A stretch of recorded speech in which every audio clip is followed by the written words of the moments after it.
بسم الله الرحمن الرحيم. الحمد لله رب العالمين، والصلاة والسلام على أشرف الخلائق أجمعين، الرسول النبي الأمي الهاشمي سيدنا وشفيعنا أبي القاسم المصطفى محمد، وعلى أهل بيته الطيبين الطاهرين الهداة المهديين المعصومين المظلومين، واللعنة الدائمة على أعداء الدين أجمعين. أما بعد، فقد قال الله تعالى عز اسمه في محكم كتابه ومتقن خطابه: بسم الله الرحمن الرحيم. والتين والزيتون وطور سينين وهذا البلد الأمين، لقد خلقنا الإنسان في أحسن تقويم. صلوات بر محمد.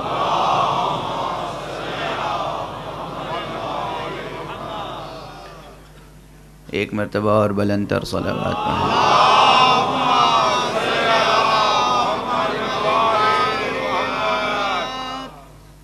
برادران عزیز، ایام محرم کے لیے، ایام عزائے سید الشہداء کے لیے میری ایک بہت پرانی تعبیر ہے،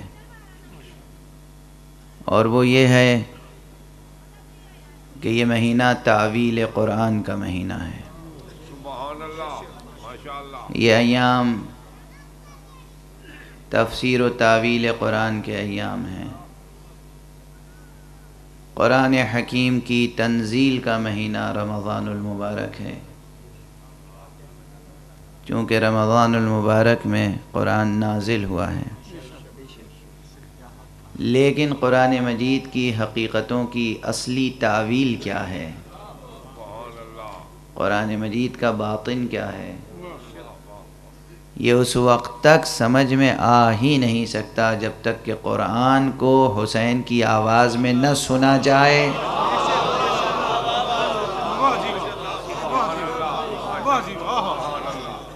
اور قرآن کی تفسیر و تعویل کو معرکہ کربلا کی روشنی میں نہ پڑھا جائے. آج ڈاک کے ذریعے سے مجھے ایک خط ملا جس پر خط لکھنے والے کا نام موجود نہیں ہے، اور آخری جملہ یہ ہے کہ یہ دیکھیے کہ کہنے والا کیا کہہ رہا ہے، یہ مت دیکھیے کہ کون کہہ رہا ہے.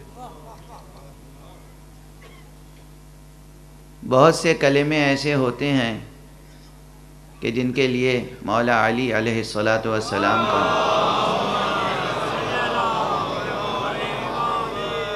ایک جملہ ہے کہ الکلمۃ حق یراد بها الباطل.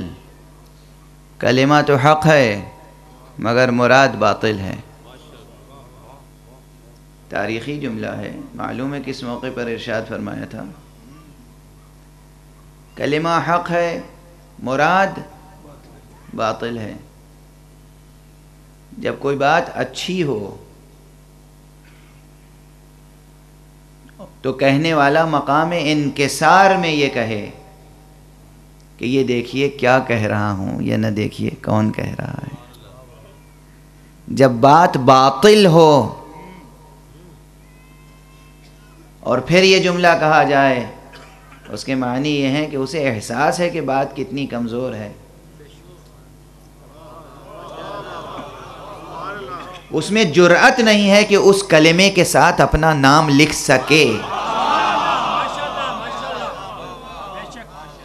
غور فرما رہے ہیں؟ بس آپ سمجھ لیجئے کہ اس بات کا وزن کیا ہوگا جس کا کہنے والا اپنا نام بتانے سے شرمائے. اس 2 صفحے کے طویل خط میں جہاں بہت سی املا کی غلطیاں ہیں، زبان کی غلطیاں ہیں، مضمون کی غلطیاں ہیں، وہاں موضوع کی غلطی یہ ہے کہ گویا نصیحت کی گئی ہے تمام خطباء کو، تمام علماء کو، تمام خدمت گزاران عزائے سید الشہداء کو کہ آپ کب تک کس لیے یہ عزاداری کرتے رہیں گے۔ ہر شخص کو ایک نہ ایک دن اس دنیا سے جانا ہے۔ میں اس خط کا حوالہ نہ دیتا، لیکن ظاہر ہے کہ وہ آج ہی ملا، اور وہ ایسا معلوم ہوتا ہے کہ وہ خط سب کو بھیجا گیا ہوگا، اور خط بھیجنے والا میں احتمال دیتا ہوں کہ ہو سکتا ہے واقعاً مغالطے کا شکار ہو، کہ بھئی ہر ایک کو ایک نہ ایک دن اس دنیا کو چھوڑنا ہے، مرنا ضرور ہے۔ کیا سید الشہداء امام حسین سبط نبی صلی اللہ علیہ وآلہ وسلم کیا اس لیے تشریف لائے تھے کہ ہمیشہ رہتے اس دنیا میں؟ اپنی وفات انہوں نے، طبیعی موت انہیں نہیں آئی، شہید ہو گئے، تو ایک نہ ایک دن تو خاتمہ ہونا ہی تھا، ہو گئے۔ اب اس کو یاد رکھنے کی کیا ضرورت ہے؟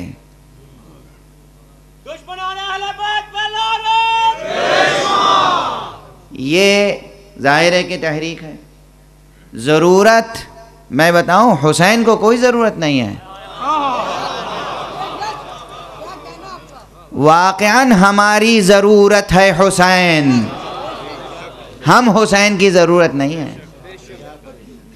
اور نہ صرف ہماری ضرورت کس لیے ہے؟ اگر ہم خدا تک پہنچنا چاہتے ہیں اس عہد میں تو ہم پہنچ ہی نہیں سکتے حسین کو نظر انداز کر کے۔ اگر ہم قرآن مجید کو سمجھنا چاہتے ہیں، ممکن نہیں ہے کہ ہم قرآن مجید کو سمجھ لیں واقعہ کربلا کو نظر انداز کر کے۔ ممکن نہیں ہے کہ 2 الفاظ کی تشریح مکمل ہو جائے، رشد اور غی کی تشریح، جب تک کہ کربلا کا ریفرنس درمیان میں نہ آئے۔ کیا گفتگو ہے؟ کہاں نگاہ کج ہو گئی؟ حسین علیہ السلام اور ان کی قربانی۔ خوش نوری محمد و آل محمد صلو۔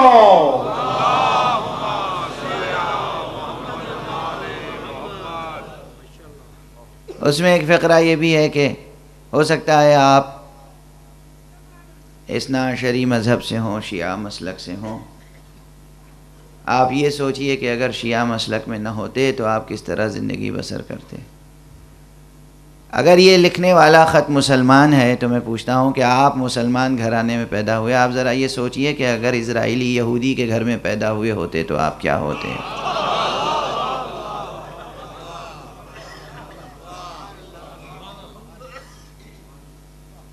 آپ ایک ہندو بت پرست کے گھر میں پیدا ہوئے ہوتے تو کیا ہوتے؟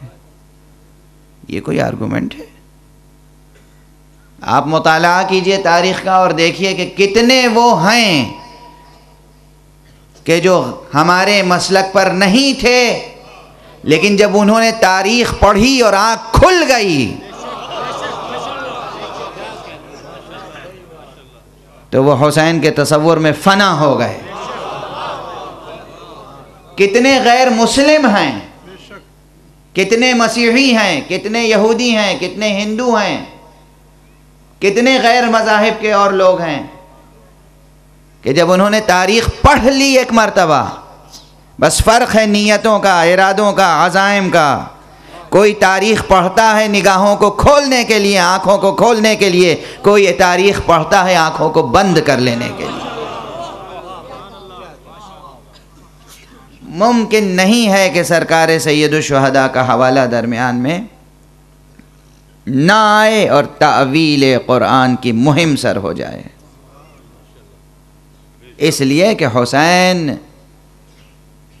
ہیں کون؟ کل مقام مصائب میں آ کر میں نے گزارش کی تھی، حسین وہ ہیں جنہیں رسول اللہ نے فرمایا حسین منی و انا من حسین. حسینیت زندہ باد، حسینیت زندہ باد، یزیدیت مردہ باد، یزیدیت مردہ باد. محمد آل محمد اسلام بلند تر صلوات.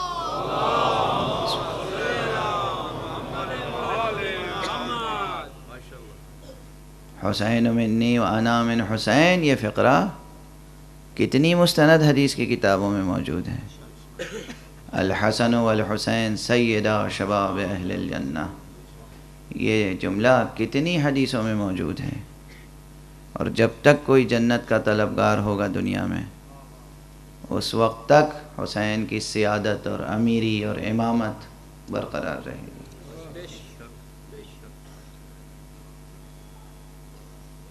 دنیا ہے. پھر پلٹ کے آ رہا ہوں، اگرچہ اس خط نے مزاج کو دگرگوں کر دیا ہے، لیکن دگرگوں اس لیے نہیں کہ اس میں کوئی معقولیت ہے. دگرگوں اس لیے ہے، افسوس ہوتا ہے کہ آج تک کتنے نامعقول افکار کے لوگ موجود ہیں. یہ دلسوزی کی بات ہے، یہ ہمدردی کی بات ہے. میں دلسوزی سے گزارش کر رہا ہوں، میں جاننا چاہتا ہوں وہ کون سی طبیعت ہے جو حسین جس کو پسند نہیں آتے، وہ کون سا ذہن ہو سکتا ہے جو نام حسین کو گوارا نہیں کرتا. وہ صبر کیجئے، ضبط کیجئے، آپ کا راستہ صبر و ضبط ہے. کل مجھے ایک آپ کے شہر کے اور آپ کے ملک کے بہت ہی ارجمند اور لائق و فائق شاعر اور ادیب نے اپنی 2 کتابیں دیں. میں عموماً کسی کی شاعری کا اعتراف آسانی سے کرتا نہیں ہوں، مگر جب کتاب کھولی میں نے، ایک مزاج ہے میرا، جب کتاب ہاتھ میں آتی ہے تو بچوں کی طرح بے چین ہو جاتا ہوں کہ جب تک کتاب دیکھ نہ لوں چین نہیں ملتا ہے، کیا ہے، کیسی ہے. تو میں وہ کتاب دیکھتا رہا، کافی حصہ دیکھ گیا. اس میں ایک شعر، بہت سے اشعار ہیں، خاص طور سے ماشاءاللہ سرفراز علی حسین صاحب خدا انہیں سرفراز فرمائے، بہت پاکیزہ ذوق ہے اور عروج پر گرفت ہے ماشاءاللہ.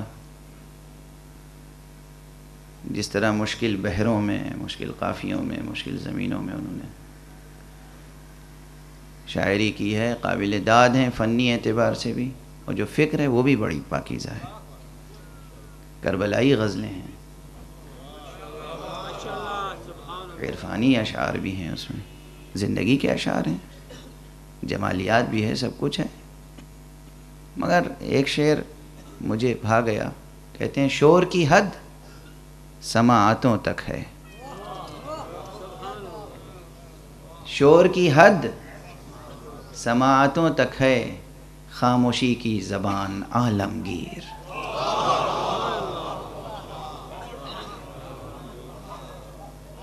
سمجھیے اسے،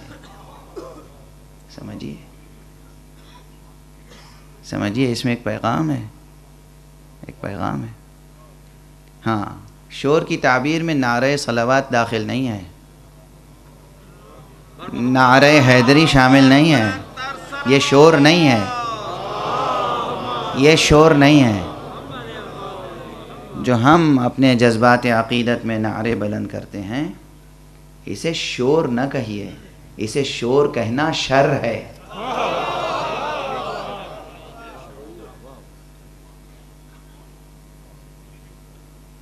یہ اذان محبت ہے،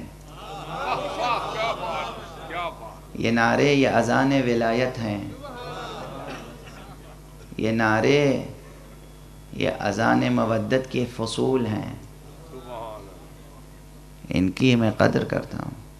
لیکن عام جو مزاج امت کا ہے، پوری امت کا، پوری ملت کا اور تھرڈ ورلڈ کنٹریز کے لوگوں کا،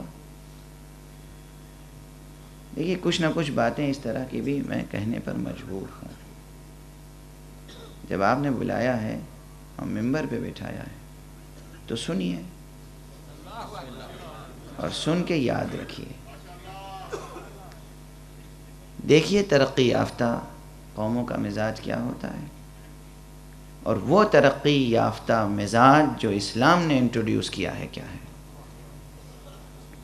ہم اگر اس مزاج پر پوری طرح اترتے ہیں تو ہم سرفراز ہیں، اور اگر کچھ اترتے ہیں اور کچھ نہیں اترتے ہیں تو پھر ہمیں کوشش کرنی چاہیے کہ پورے اس مزاج سے ہم آہنگ ہو جائیں. جب تکبیر کا وقت ہو تکبیر بلند ہو، جب اذان کا وقت ہو اذان دی جائے. دن میں 5 بار اذان دی جائے. یہ 5 بار اذان علامت ہے. علامت اس بات کی ہے کہ جب حق کو پکارنا ہو تو پکارو، لیکن اس کے علاوہ نہایت صبر سے، ضبط سے، ہوش مندی کے ساتھ، زیرکی کے ساتھ، لطافت شعور کے ساتھ، ظرافت طبع کے ساتھ، حلاوت زبان کے ساتھ اپنی بات دوسروں تک پہنچاؤ. پوری اذان اور پوری اقامت دیکھیے مزاج کیا ہے. اللہ کی طرف اور نیکیوں کی طرف بلایا گیا ہے مختلف صیغوں میں، مختلف جملوں میں. صرف ابتدا میں جو پہلا جملہ ہے اللہ اکبر، وہ بھی مثبت جملہ ہے. اشہد ان لا الہ الا اللہ، اس میں جو لا الہ ہے یہ بہت اہم ہے. میں کچھ پیغام دے رہا ہوں. اذان کے کتنے جملے ہیں؟ ان تمام جملوں میں پازیٹیو میسج ہے، اور ان تمام پازیٹیو میسیجز میں ایک بات اہم یہ بھی ہے کہ لا الہ بھی کہا جائے. یعنی باطل معبودوں کا انکار بھی کیا جائے. باطل معبودوں کا انکار کیے بغیر برحق معبود کا اقرار فائدہ نہیں پہنچا سکتا.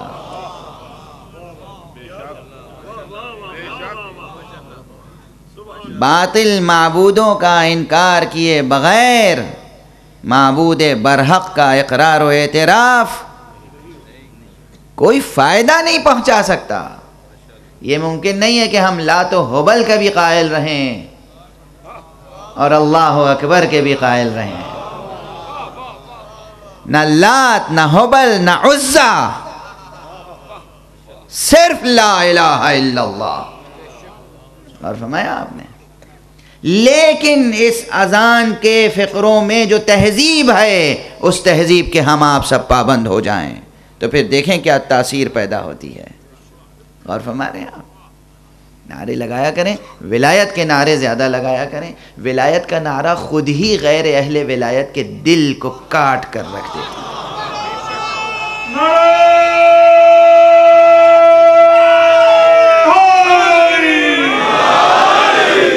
علی کی بادشاہی ہے، علی کی شہنشاہی ہے، علی اسم الہی ہے، علی نام حق ہے، علی نام حق ہے. جن کے دلوں میں علی کی محبت ہے ہاتھ بلند کر کے مل کے بولے نعرہ حیدری. جزاکم اللہ، جزاکم اللہ، جزاکم اللہ. مثبت نعرے لگائیے، پازیٹیو نعرے لگائیے. اور اپنے اس شاعر کا شعر یاد رکھیے کہ شور کی حد سماعتوں تک ہے، خاموشی کی زبان عالمگیر. مجھے اچھا لگا اور بہت سے اشعار ہیں اس میں. اب بس چونکہ انہوں نے کل دیا تھا تو میں نے کہا آج تشکر میں یہ چند جملے کہہ دوں. اب گفتگو کو آگے بڑھاتا ہوں. کیا کہہ رہا تھا میں کہ بغیر نام حسین اور بغیر حوالے کربلا کے ممکن نہیں ہے کہ قرآن مجید کی تفسیر مکمل ہو جائے. دنیا میں جو اہل قرآن ہیں، جو فرزندان توحید ہیں، انہیں یہ نقطہ اچھی طرح سمجھنا چاہیے. جذبات کے تعلق سے نہیں، حجلہ فکر میں معتکف ہو کر سوچیں، احرام طہارت باندھ کر سوچیں، سوچیں جو بات کہی جا رہی ہے اس میں وزن ہے یا نہیں ہے۔ کتنی ترکیبیں ہیں قرآن مجید میں جو دو لفظی ترکیبیں ہیں مگر ان کا ترجمہ ممکن نہیں ہے، ممکن نہیں ہے ترجمہ ان کا۔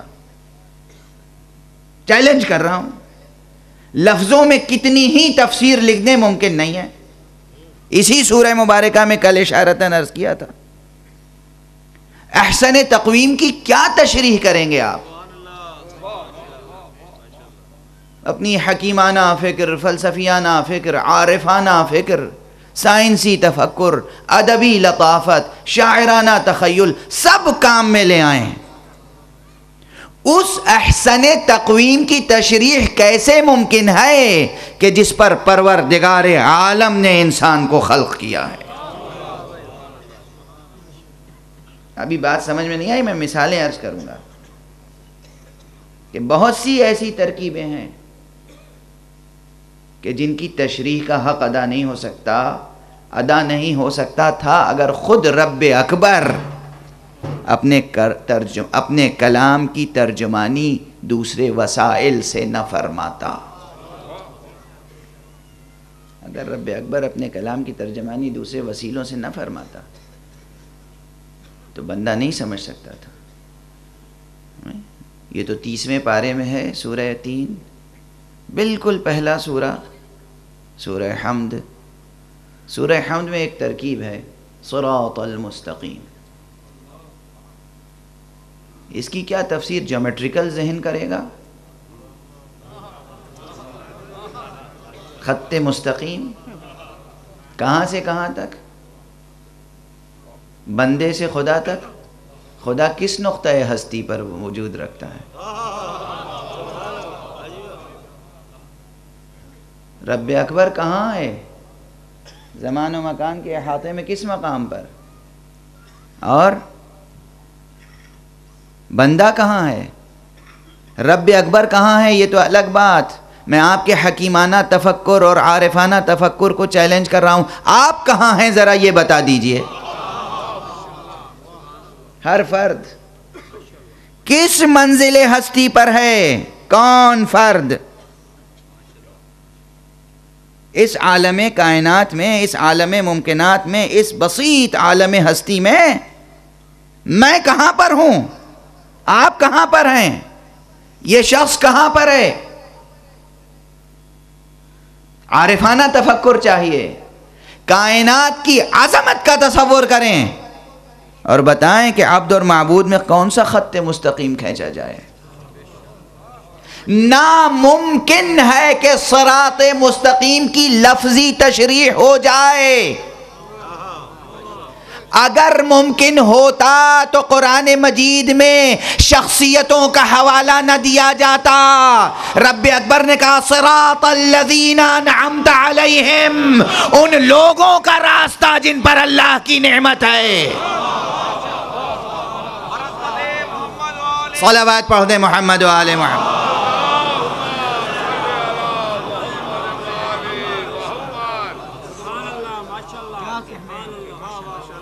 دو لفظی ترکیب ہے صراط المستقیم۔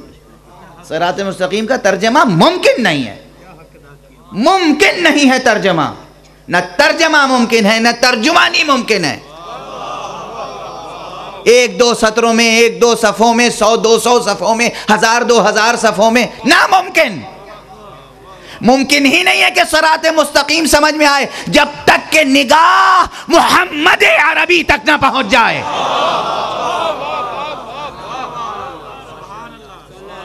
جب تک کہ نظر اس پورے پاکیزہ سلسلے پر نہ پہنچ جائے جو رب اکبر نے انبیاء، ائمہ، اولیاء اور حجج الہیہ کا سلسلہ قائم کیا ہے۔ یعنی ہمارے لیے اب آج آدم صراط المستقیم کی مثال تھے اپنے عہد میں، نوح صراط مستقیم کی تفسیر تھے اپنے عہد میں، ابراہیم صراط مستقیم کا پیکر تھے اپنی امت کے لیے۔ موسیٰ اور عیسیٰ صراط مستقیم کی تعبیریں تھے اپنی امت کے لیے.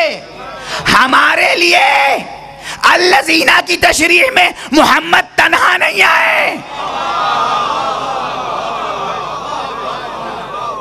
صراط المستقیم صراط الذین انعمت علیہم اس وقت تک تفسیر مکمل نہیں ہو سکتی جب تک ایک جمع نہ ہو، جمعیت نہ ہو، پاکیزہ لوگوں کی جمعیت، معصوموں کی جمعیت. یعنی محمد بھی نظر میں ہو، علی بھی نظر میں ہو، حسن بھی نظر میں ہو، حسین بھی نظر میں ہو، پورا سلسلہ آل محمد نظر میں ہو. صلوات پڑھ دیں محمد و آل محمد.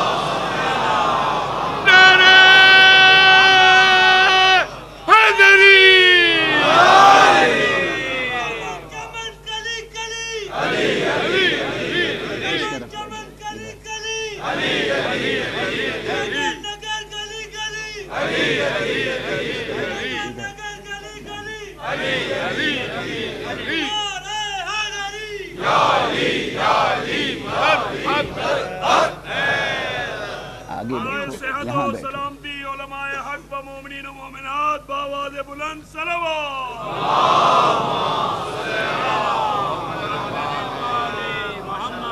واضح ہے، دو لفظی ترکیب ہے قرآن مجید کی. قرآن کا سمجھنا آسان ہے. اگر صراط المستقیم کافی ہے، الذین کہاں سے ڈھونڈ کے لائیں گے؟ چھوٹا سا سوال ہے. قرآن اگر کافی ہے تو الذین کہاں ہیں؟ کون ہیں؟ ہمارے لیے نمونہ عمل سرکار رسالت ہیں، ان کے اہل بیت اطہار ہیں، اور بے شک ان کے وہ اصحاب اخیار ہیں کہ جن کو رسول نے منیت کی سند دی.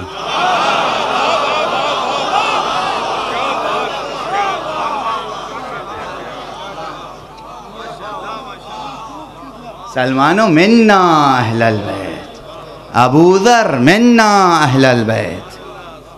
اصحاب ہیں، کیا قیامت کے اصحاب ہیں، کیا پائے کے اصحاب. سلمان وہ صحابی ہیں جن کے لیے حضور کا ارشاد ہے کہ تم میں سے کون ہے لقمان جیسی عقل رکھنے والا، حکمت رکھنے والا، جو سلمان کو سمجھ سکے.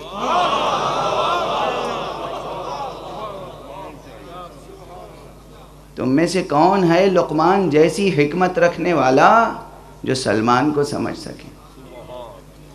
یہ ہیں سلمان. کون ہیں؟ صحابی ہیں، صحابی. صراط مستقیم کے لیے نمونے ہیں ہمارے سامنے، ٹھیک ہے. لیکن جب تک ان نمونوں تک نہ پہنچیں گے اس وقت تک بات بنے گی نہیں. یہ ایک ترکیب مثال میں پیش کی.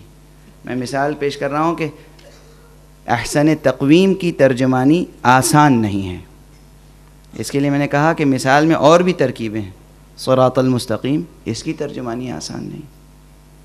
زندگی میں کتنے نشیب و فراز ہیں، کتنے مسائل ہیں زندگی کے. ہر مسئلہ اس طرح حل ہونا چاہیے کہ انسان صراط المستقیم پہ گامزن رہے، ہے نا؟ اب ذرا سوچ لیجئے قیامت کی کتنے مسئلے ہیں زندگی میں، پیدائش سے لے کر موت تک.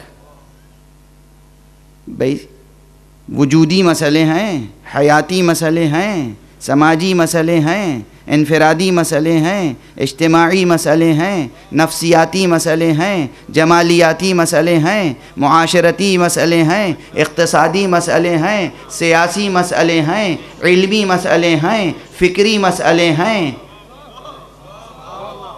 کتنے مسئلے ہیں. ہر مسئلے کو اس طرح حل ہونا چاہیے، اور ہر مسئلے سے ایک مکلف کو، ایک مسلم کو، ایک اچھے انسان کو اس طرح عہدہ برا ہونا چاہیے کہ اس کی زندگی صراط مستقیم سے منحرف نہ ہونے پائے. ہے یا نہیں یہ مطالبہ؟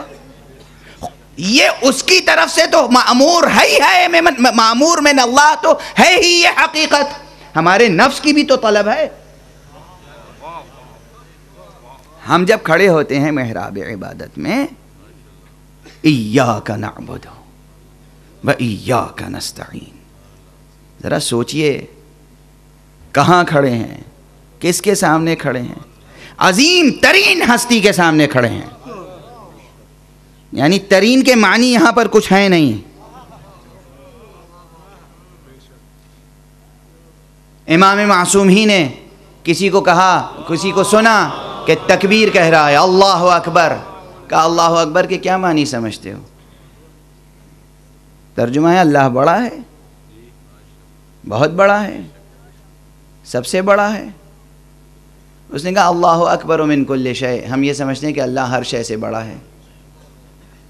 کہا نہیں، یہ کہو، یہ سمجھو اللہ اکبر من ان یوصف، اللہ اس سے بزرگتر ہے کہ اس کی توصیف ممکن ہو سکے.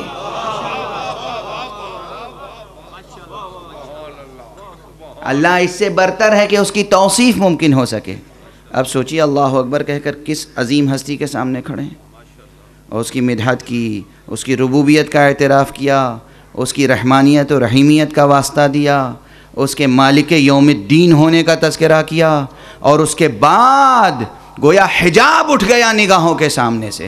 ایاک نعبد، ہم بس اور بس تیری ہی عبادت کرتے ہیں، تیری ہی بندگی کرتے ہیں.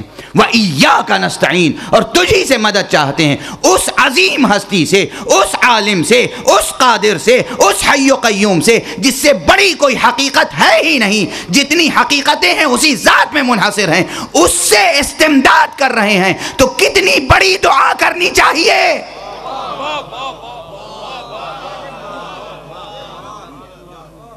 کتنی بڑی دعا کرنی چاہیے، کیا طلب کرنا چاہیے. اس وقت ہمارے ضمیر کی آواز ہے، ہمارے وجود کی آواز ہے، اہدنا الصراط المستقیم، ہمیں صراط مستقیم کی ہدایت فرما. یعنی یہ ہماری طلب ہے، ہر انسان کی طلب ہے کہ زندگی راحت سے گزر جائے، ہر بشر کی طلب ہے کہ زندگی امن کے ساتھ گزر جائے، ہر فرد کی طلب ہے، ضرورت ہے کہ اس کی زندگی آسودگی کے ساتھ، پریشانیوں کے ساتھ نہ گزرے، آسودگی کے ساتھ گزرے، ہے نا. سیدھی سادی زندگی بسر ہو، آرام کی زندگی بسر ہو، کہیں کسی سے کوئی رنجش نہ ہو، کوئی زندگی میں انحراف نہ ہو، نشیب و فراز درمیان میں نہ آئے ایسے کہ جن سے انسان عہدہ برا نہ ہو سکے. صراط مستقیم یعنی پوری زندگی کی ایک ضرورت، اور ہمارے شعور کی، ہمارے ضمیر کی، ہمارے دل کی طلب. ہم نے کہا اہدنا الصراط المستقیم. اب اگر کوئی ہم ہی سے پوچھے کہ صراط مستقیم سے مراد کیا ہے، تو گویا ہم بھی قادر نہیں ہیں تفسیر پر کہ ہم چاہتے کیا ہیں. مجبور ہیں کہ کہیں پروردگار ارے ایسی زندگی عطا فرما دے جیسی تو نے محمد کو عطا کی تھی، جیسی تو نے آل محمد کو عطا کی تھی. اور فرما رہے ہیں نہ ہم قادر ہیں تفسیر پر اپنے مافی ضمیر کے، نہ یہ ممکن ہے کہ رب اکبر کی استعمال کی ہوئی ترکیب کی تفسیر کر سکیں جب تک کہ بعض ہستیوں کا سہارا نہ لیں. یہی ہستیاں ہیں جنہیں ہم کہتے ہیں کہ السلام علیکم یا تراجم وحی اللہ، اے وحی الہی کے ترجموں تم پر سلام.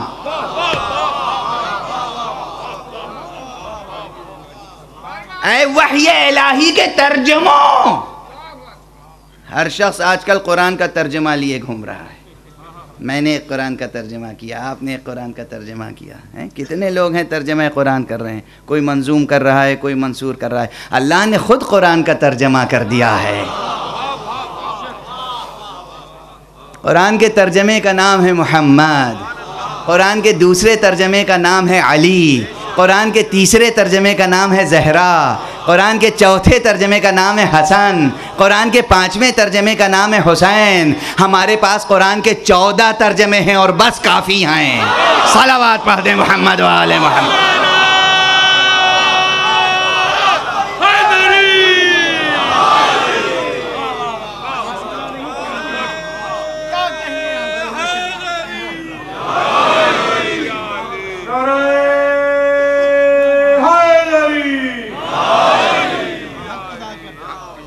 یہ قرآن کے ترجمے ہیں.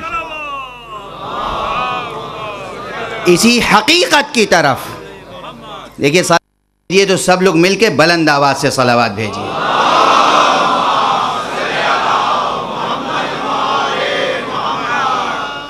اسی حقیقت کی طرف سرکار رسالت نے اشارہ فرمایا ہے متعدد بار متعدد طریقوں سے متعدد اسالیب میں. قرآن کتاب علم ہے، جو ترجمہ قرآن ہوگا وہ شہر علم ہے.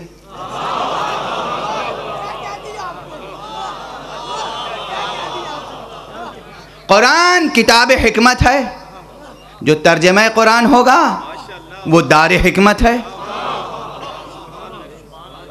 تو فرمایا انا مدینۃ العلم، آیت حدیث رک نہیں گئی. وعلی بابها، میں بھی ترجمہ ہوں، یہ بھی ترجمہ ہے. کوئی مفصل ترجمہ ہوتا ہے، کوئی مختصر ترجمہ ہوتا ہے. علی کی ذات تو ایسی معجزہ ذات ہے، ایسی معجزہ ذات ہے کہ سمٹے تو ایک نقطے میں سما جائے اور پھیلے تو اس کا نور کائنات کو بھر دے.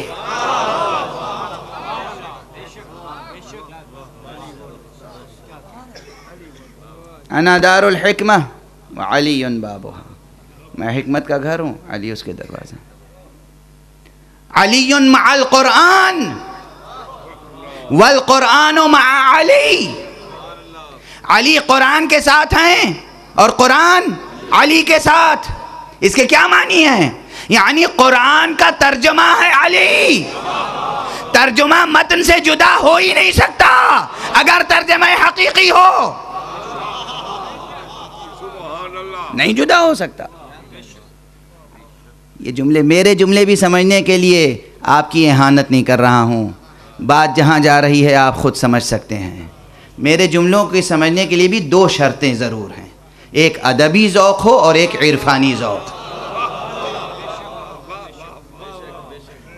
بے ادبوں سے گفتگو کا یارہ ہر وقت ہوتا نہیں.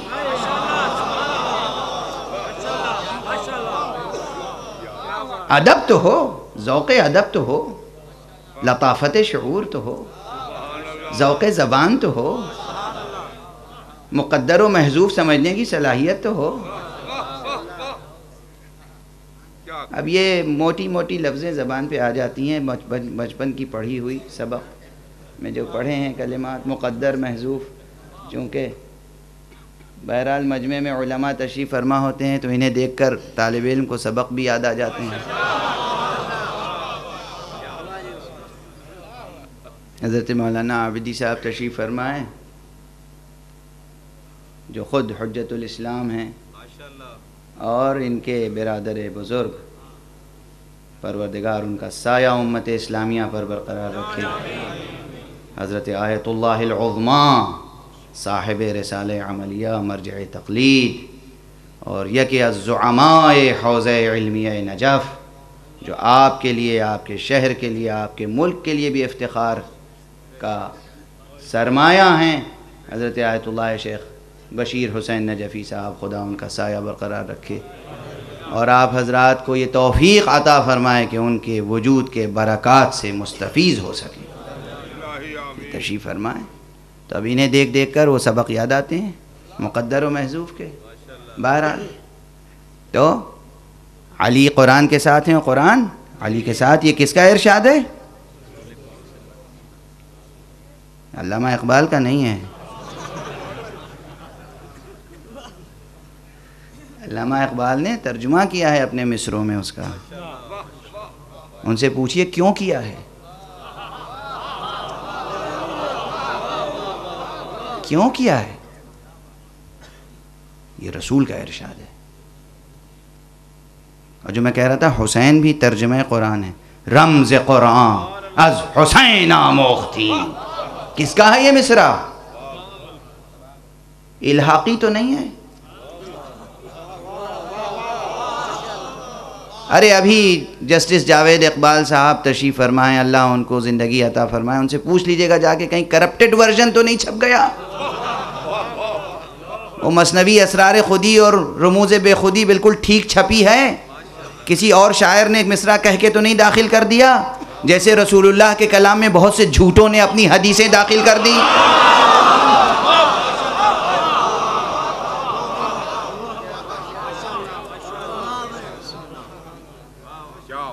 رمز قرآن از حسین آموختیم، ہم نے قرآن کا رمز حسین سے سیکھا.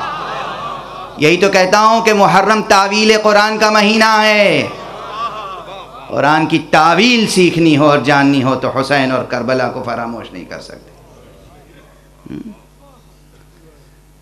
اب یہ جو حدیث ہے علی مع القرآن، علی مع القرآن والقرآن مع علی، اس میں بھی ایک رمز بڑا ہے پوشیدہ. ہم جب کہتے ہیں کہ یہ 14 معصوم ہیں تو کہتے ہیں کہ صاحب آپ نے دین کو بڑا نقصان پہنچا ہے اس عقیدے سے. گناہ کے عقیدے سے نہیں، عصمت کے عقیدے سے. کیا ذوق ہے، ذوق دیکھیے، ذوق کیا بالیدہ ذوق ہے. ٹیلی ویژن پہ تقریریں ہوتی ہیں، مقالے لکھے جاتے ہیں کہ ایک مخصوص مسلک نے اسلام کو بہت نقصان پہنچایا. اور کس چیز سے نقصان پہنچایا؟ عصمت کے عقیدے سے. اللہ اکبر. دین آیا ہے کہ تم بھی معصوم بن سکو تو بن جاؤ. دین آیا ہے گناہوں سے بچانے کے لیے. دین آیا ہے متقی بنانے کے لیے. تقوی و عصمت و عفت کے تذکرے سے طبیعتیں بدکتی کیوں ہیں؟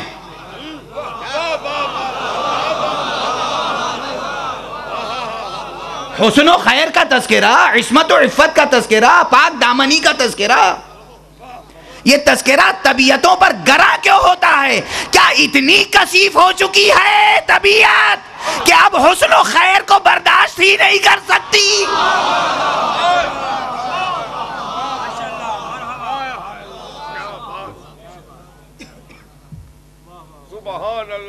عصمت کے عقیدے نے اسلام کو بہت نقصان پہنچایا. کسے کہتے ہیں عصمت؟ عصمت یہ ہے کہ کسی امر الہی سے کوئی حجت خدا یا کوئی بندہ اس کا روگردانی نہ کرے، سرگرانی نہ کرے. بندگی کا جہاں تک حق ادا ہو سکے حق ادا کرے. پاک دامن ہو، گناہ نہ کرے، سہو نہ ہو، خطا نہ ہو. آپ آپس میں ایک دوسرے کی تعریف کرتے ہیں تو کہتے ہیں صاحب یہ انسان بہت اچھا ہے، اس کا حافظہ کبھی بھولتا نہیں کوئی چیز. آپس میں ایک دوسرے کی تعریف کرتے ہوئے اچھا لگتا ہے. جب ہم رہبران دین کے لیے کہتے ہیں کہ وہ معصوم تھے، بھول چوک سے بری تھے، تو کہتے ہیں کہ یہ ممکن نہیں ہے، یہ ممکن نہیں، یہ بہت خطرناک عقیدہ ہے. معصوم کون ہوتا ہے؟ جو پاک دامن ہو، جو گناہ نہ کرے، جو کبھی قرآن کے خلاف کچھ نہ کرے. تو ایک منزل تو ممکن ہے کہ ہم یہ تصور کریں کہ رسول اکرم نے یہ فرمایا ہوتا اگر کہ علی مع القرآن، علی قرآن کے ساتھ ہیں. ہم سب قرآن کے ساتھ ہیں، کوئی نظریاتی طور پر، کوئی عقیدتی طور پر، کوئی ارادت رکھتا ہے، کوئی مروتاً، اپنا ظرف ہے، اپنی سطح ہے، کوئی سیاستاً، کوئی اس جملے کو سیاسی سلوگن بنا لیتا ہے کہ قرآن ہمارے لیے کافی ہے.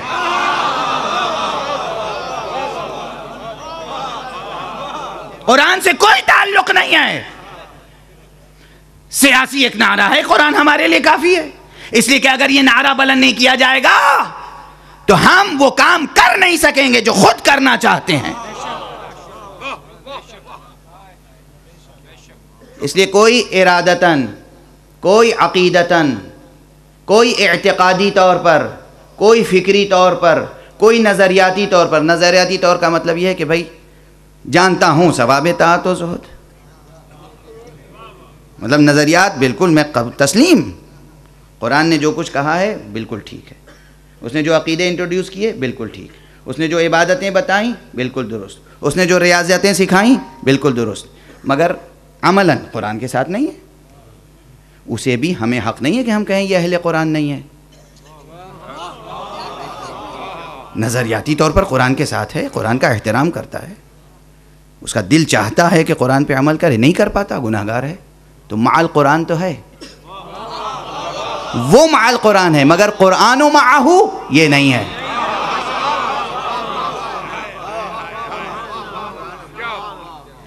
جب مطلقاً کہا جائے کہ علی مع القرآن والقرآن مع علی، علی قرآن کے ساتھ ہیں اور قرآن علی کے ساتھ، یہ دلیل تنہا کافی ہے عصمت علی ابن ابی طالب کے لیے۔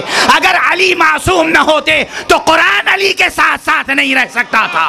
صلوات پڑھیں محمد و آل محمد۔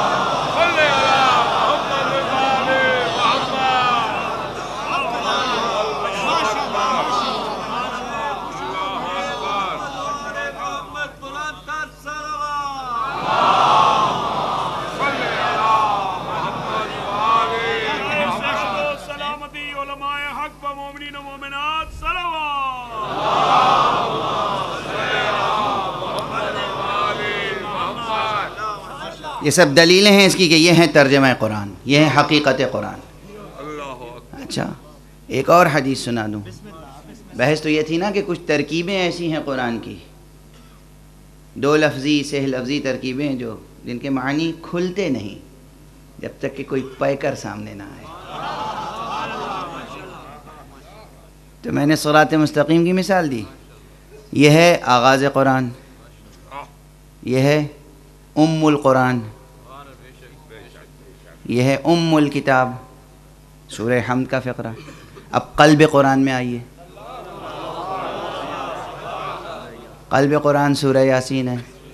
سورہ یاسین میں ایک ترکیب ہے دو لفظی، وَكُلَّ شَيْءٍ أَحْصَيْنَاهُ فِي إِمَامٍ مُبِينٍ، اور ہم نے ہر چیز کا احصاء کر دیا ہے امام مبین میں۔ روایت ہے، ظاہر ہے کہ ائمہ اہل بیت کے حوالے سے روایت ہم تک آئی ہے، ہمارے نزدیک معتبر ہے، اور اس کے شواہد بہت ہیں کہ جب یہ آیت نازل ہوئی حضور نے تلاوت فرمائی پوری آیت، اِنَّا نَحْنُ نُحْيِي الْمَوْتَىٰ وَنَكْتُبُ مَا قَدَّمُوا وَآثَارَهُمْ وَكُلَّ شَيْءٍ أَحْصَيْنَاهُ فِي إِمَامٍ مُبِينٍ، تو اصحاب نے سنا اور بعض کھڑے ہو گئے اور انہوں نے کہا کہ یا رسول اللہ یہ آیت پوری ہماری سمجھ میں آ گئی مگر ایک فقرہ سمجھ میں نہیں آیا، امام مبین سمجھ میں نہیں آیا۔ یعنی امام مبین نیا مسئلہ نہیں ہے،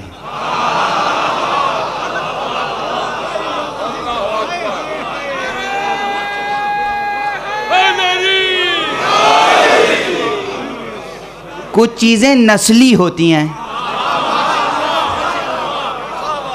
کچھ بیماریاں نسلی ہوتی ہیں۔ اب سائنس سے پوچھئے، بہت سی بیماریاں نسلی ہوتی ہیں، باپ دادا کو تھیں تو بیٹے میں ضرور آئیں گی، تو جن کو اس وقت امام مبین سمجھ میں نہیں آیا تھا آج تک ان کی نسلوں کو امام مبین سمجھ میں نہیں آیا۔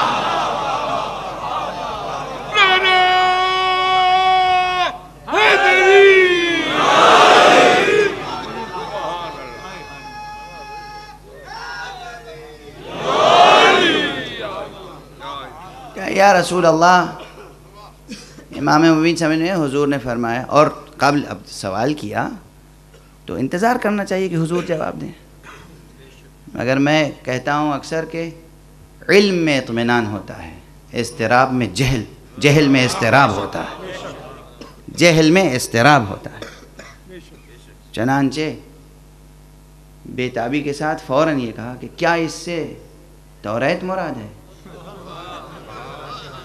ذہن کو پڑھنے کی کوشش کیجئے، رسول آ چکے، قرآن نازل ہو رہا ہے، قلب قرآن کی آیت ہے، یاد توریت کیوں آ رہی ہے؟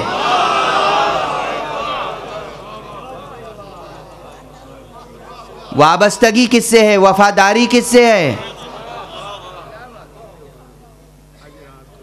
یعنی قرآن پر ایمان نہیں ہے،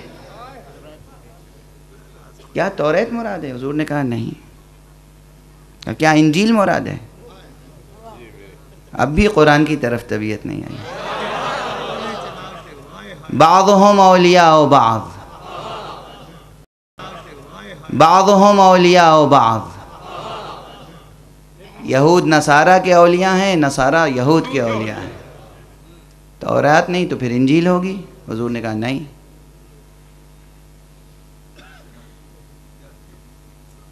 اس کے بعد حضور نے توقف کیا. اب میں کہتا ہوں کہ توقف کیوں کیا؟ رب اکبر کی جانب سے نازل ہونے والے دو چھوٹے چھوٹے کلمے آج بھی میں پوچھتا ہوں خدا کی قسم، اس میں مشکل، مغلق، غریب، اجنبی لفظ کون سا ہے؟ دیکھیے نا، کبھی کبھی کوئی لفظ اجنبی ہوتا ہے. اجنبی کی مثال مثلا میں اکثر میرے ذہن میں یہی مثال آ جاتی ہے کہ اردو میں شجاعت کا لفظ بہت عام ہے، لیکن تہور کا لفظ عام نہیں ہے نا؟ تہور عام لفظ نہیں ہے. میر انیس کا ایک بہت مشہور و معروف معرکہ آرا مرثیہ ہے. فرماتے ہیں کہ بخدا فارس میدان تہور تھا حر. انیس سلاست کے لیے مشہور ہیں، ہے نا؟ سلاست کے لیے مشہور. انیس نے سامنے کی لفظ چھوڑ کر، دیکھیے مصرع شعراء بیٹھے ہیں، میرا خیال ہے کہ سرفراز علی حسین صاحب بھی بیٹھے ہوں گے اور بہت سے شعراء تشریف فرما ہیں، بہت سے ادبا ہوں گے، بہت سے موضوع طبع افراد ہوں گے. بخدا فارس میدان شجاعت تھا حر. مصرع بدل تو نہیں گیا، ایک ہی بحر میں ہے نا؟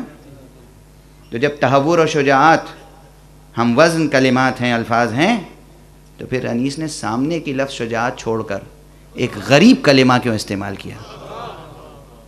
اب یہ بحث ابھی نہیں کروں گا، آپ کے لیے چھوڑا سوال، سوچئے گا، جواب دیجئے گا. سارے جواب میں ہی دے دوں؟ تو اب سامنے کے کلمات چھوڑ کر غریب کلمات استعمال کرنا حکمت کے تحت ہوتا ہے، کوئی مصلحت ہوتی ہے. اور اگر مصلحت و حکمت نہ ہو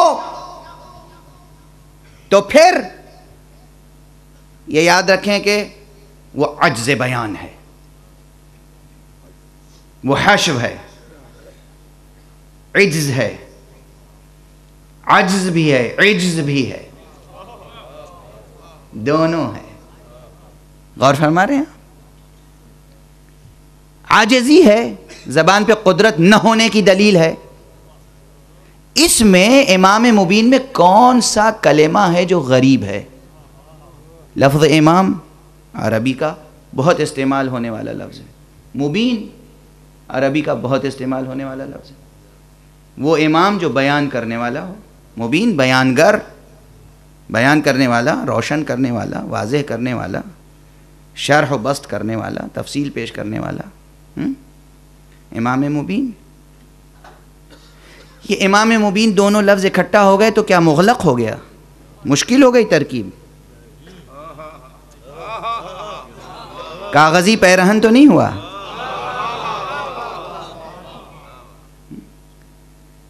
اب یہ کہہ رہے ہیں کہ امام مبین سمجھ میں نہیں آیا. حضور نے کہا تورات بھی نہیں ہے، انجیل بھی نہیں ہے. خود حضور بھی ترجمہ کیوں نہیں کر رہے ہیں؟ ایک مرتبہ اشارہ کیا کہ دروازہ مسجد کی طرف دیکھو. پلٹ کے سب نے جو دروازہ مسجد کی طرف دیکھا علی ابن ابی طالب چلے آ رہے ہیں. کہا یہ ہے امام مبین.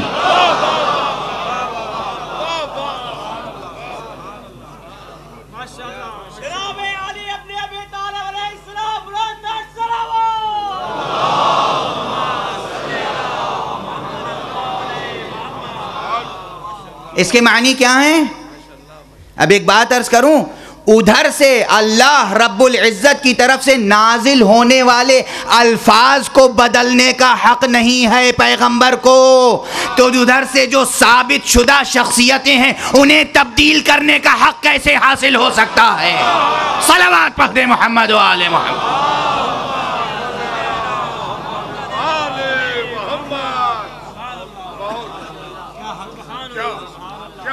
تو صراط مستقیم کی تشریح ممکن نہیں ہے جب تک کہ کچھ ہستیاں سامنے نہ آئیں. امام مبین کی تشریح ممکن نہیں ہے جب تک کہ کوئی ہستی سامنے نہ آئے. اور ترکیبیں ہیں اسی طرح. بقیت اللہ خیر لکم ان کنتم مؤمنین. بقیت اللہ عجیب و غریب ترکیب ہے، خدا کی قسم عجیب و غریب. ہاں مجھے معلوم ہے کس سیاق و سباق میں ہے. ناقہ صالح کا تذکرہ ہو رہا ہے، وہ تذکرہ معلوم ہے، کسے نہیں معلوم ہے؟ جو بھی قرآن کا سنجیدہ طالب علم ہوگا اسے معلوم ہے.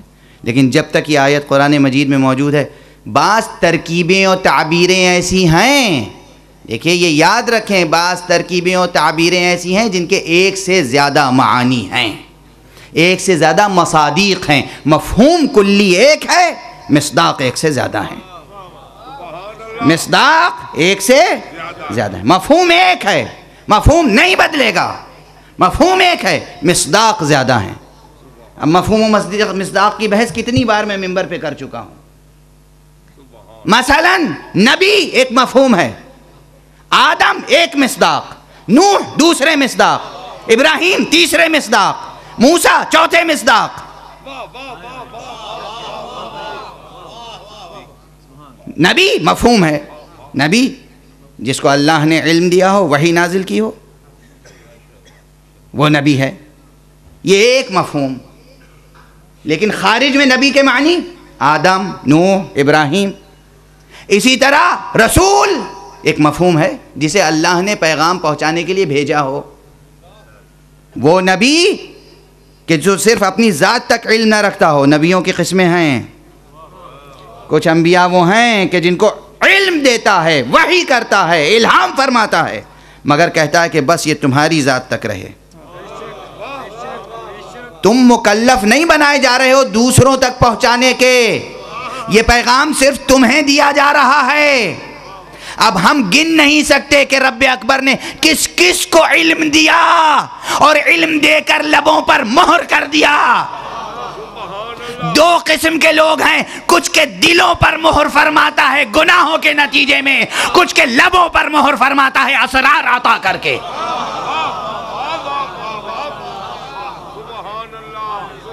توجہ ہے؟ اسرار عطا کر کے. اور جہاں سادہ اسرار ہوتے ہیں وہاں لب اتنے ہی بند ہوتے ہیں. تو رسول ایک مفہوم ہے، لیکن جو 313 رسول ہیں یا جو اولو العزم پیغمبر ہیں، جو صاحبان شریعت ہیں، جن کو اللہ نے تبلیغ کا حکم دیا، وہ سب اس کے مصداق. مفہوم ایک، مصداق ایک سے زیادہ. کتاب مفہوم ہے، اس کی مصداقیں کتنی ہیں؟ توریت ایک مصداق، زبور ایک مصداق، انجیل ایک مصداق، قرآن ایک مصداق. مفہوم ایک ہے، مصداق ایک سے زیادہ. امام مبین، امام مبین ایک مفہوم ہے، اس کا مصداق قرآن صحیح، دوسرا مصداق رسول صحیح، تیسرا مصداق علی صحیح. اب سلسلہ رکے نہیں. آج بھی کوئی امام مبین موجود ہے.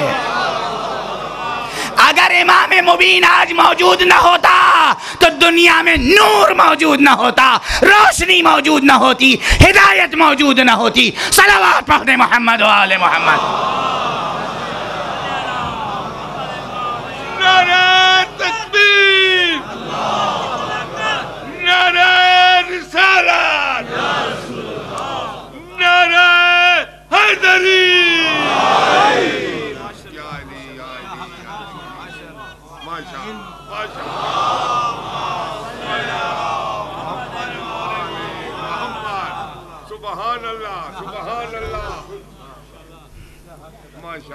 میں کیا عرض کروں، آپ سبحان اللہ کر رہے ہیں. میں سوچ رہا ہوں کہ ابھی پہلے جملے پہ تقریر ٹکی ہوئی ہے،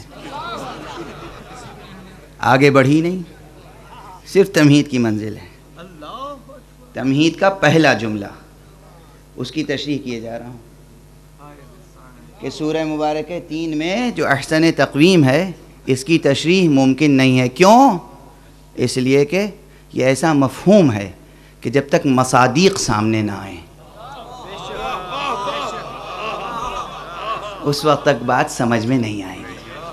یہ مفہوم ہے مصداق کا طلبگار، یہ مفہوم ہے جو مصداق چاہتا ہے. کل کیا عرض کیا تھا؟ سورہ مبارکہ 3 کا موضوع کیا ہے؟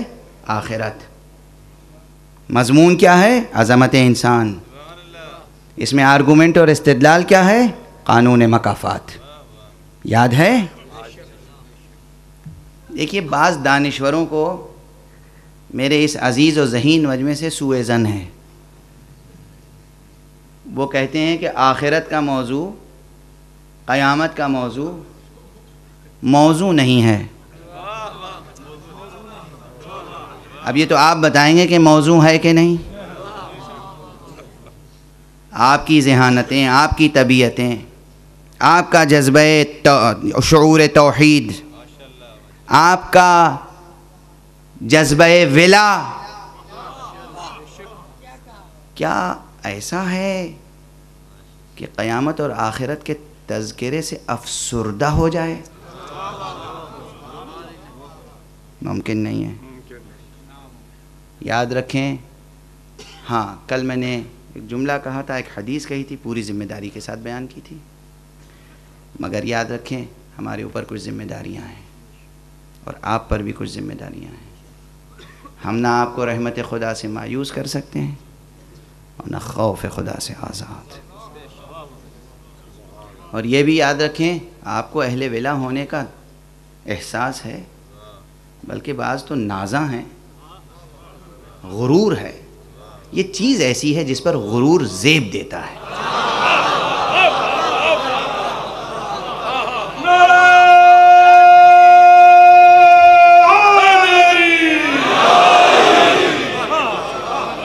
خدا کی قسم، خدا کی قسم، لفظ غرور یہاں پہ زیب دیتا ہے.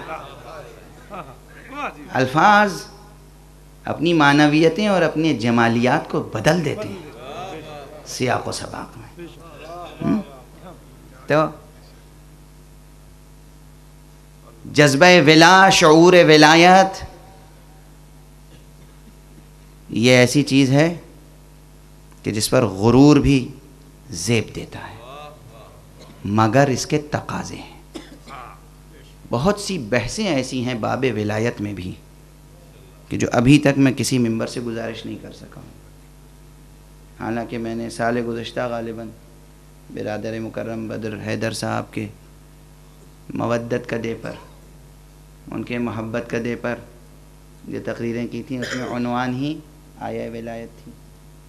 ابھی ملتان میں نے گفتگو کی، وہاں بھی عنوان آیا ولایت تھی. سال گزشتہ کراچی میں کئی تقریریں آیا ولایت پہ کی، مگر ان سب میں وہ بیانات ابھی نہیں آ سکے کہ جو جی چاہتا ہے کہ آپ کے سامنے کچھ باتیں کہوں.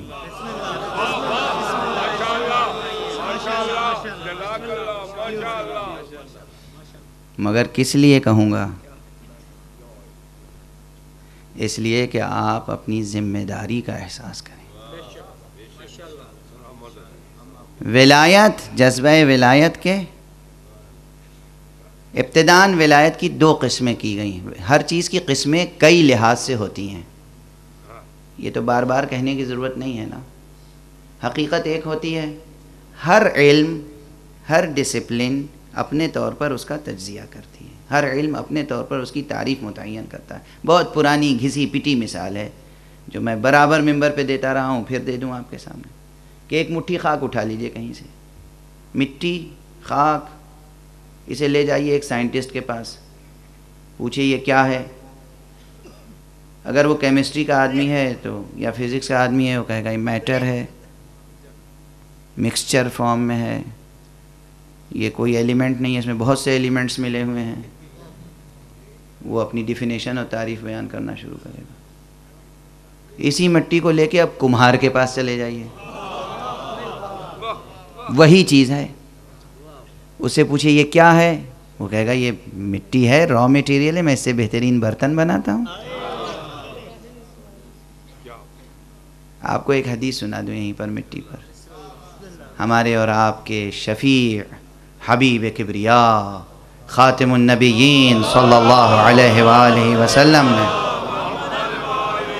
ارشاد فرمایا ہے، یہ ایک اقتصادی اصول دے رہا ہوں، فرمایا ہے کہ مجھے حیرت ہوتی ہے جس کے پاس دو چیزیں ہوں وہ نادار یا بھوکا اور فقیر کیسے رہ سکتا ہے. لوگوں نے کہا حضور وہ کیا؟ کہا پانی اور مٹی.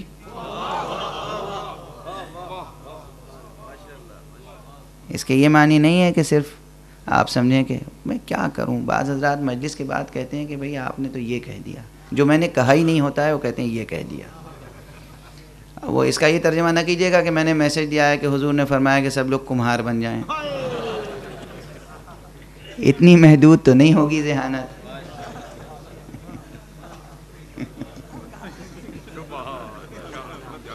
کتنی گہری معنویت ہے اس جملے میں کہ حضور نے فرمایا کہ وہ شخص بھوکا رہ ہی نہیں سکتا جسے دو نعمتیں میسر ہوں، مٹی اور پانی. بہرحال کمہار کے پاس گئے، اس نے اپنی ڈیفینیشن سنا دی. اب فقیہ یا مولوی یا مجتہد کے پاس آ جائیے، کہیے یہ کیا ہے؟ وہ کہے گا یہ طہور ہے، احد الطہورین. پانی نہ ملے تو اس سے تیمم کر کے نماز پڑھی جاتی ہے. سائنسداں نے الگ جواب دیا، کمہار نے الگ جواب دیا، فقیہ نے الگ جواب دیا. چیز ایک تھی، ڈیفینیشن تبدیل ہو گئی نا. حقیقت ایک ہے، ڈیفینیشن اور تعبیریں بدل گئیں، ایکسپریشنز چینج ہو گئے، عبارتیں بدل گئیں. واضح ہے، نام تک بدل جاتا ہے، حقیقت ایک ہوتی ہے. اور جو حقیقت جتنی پہلو دار ہوتی ہے اس کے اتنے ہی زیادہ نام ہوتے ہیں. تمام حقیقتوں کی جامع ہستی ہے رب اکبر کی. کتنے نام ہیں اللہ کے؟ کتنے نام ہیں؟ اس کے بعد بعد از خدا بزرگ تو یہ قصہ مختصر. پیغمبر کا رتبہ ہے، کتنے نام ہیں حضور کے؟ احمد ہے، محمد ہے، محمود ہے، حاشر ہے، کتنے نام ہیں. بعض حضرات نے رسالے لکھے ہیں حضور صلی اللہ علیہ وآلہ وسلم کے ناموں کی تفسیر میں. اور اس کے بعد مولا علی کے کتنے نام ہیں معلوم ہے. جس طرح ہمارے پیغمبر کا توریت میں ایک نام ہے، انجیل میں ایک نام ہے، زبور میں ایک نام ہے، صحف انبیاء میں ہر صحیفے میں نام پیغمبر ہے، اسی طرح جب سے محمد عربی نبی ہیں اور جب تک محمد عربی کی نبوت ہے اس وقت سے علی بھی ولی ہیں اور اس وقت تک علی کی ولایت جاری و ساری ہے.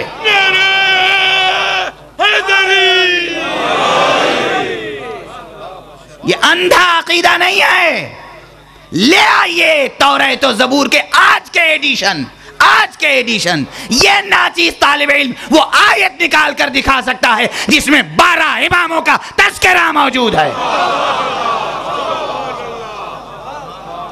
محمد عربی کا تذکرہ تو ہے ہی توریت میں. آج جو توریت ہاتھوں میں موجود ہے آج اس میں بھی موجود ہے. بہرحال حقیقتیں، عرض صرف یہ کر رہا تھا، حقیقتیں کبھی حقیقت ایک ہوتی ہے، تعبیریں مختلف ہوتی ہیں. اسی طرح مفاہیم ایک ہوتے ہیں، مفہوم ایک ہوتا ہے، مصداق مختلف ہوتے ہیں، ہے نا.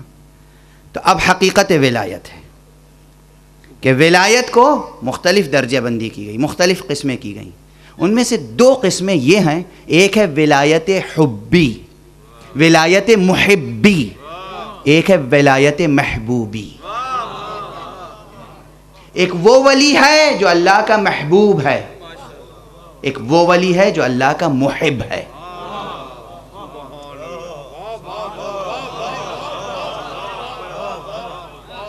واضح ہے؟ یہ بحث نہیں آئی ہے جعفری صاحب آج.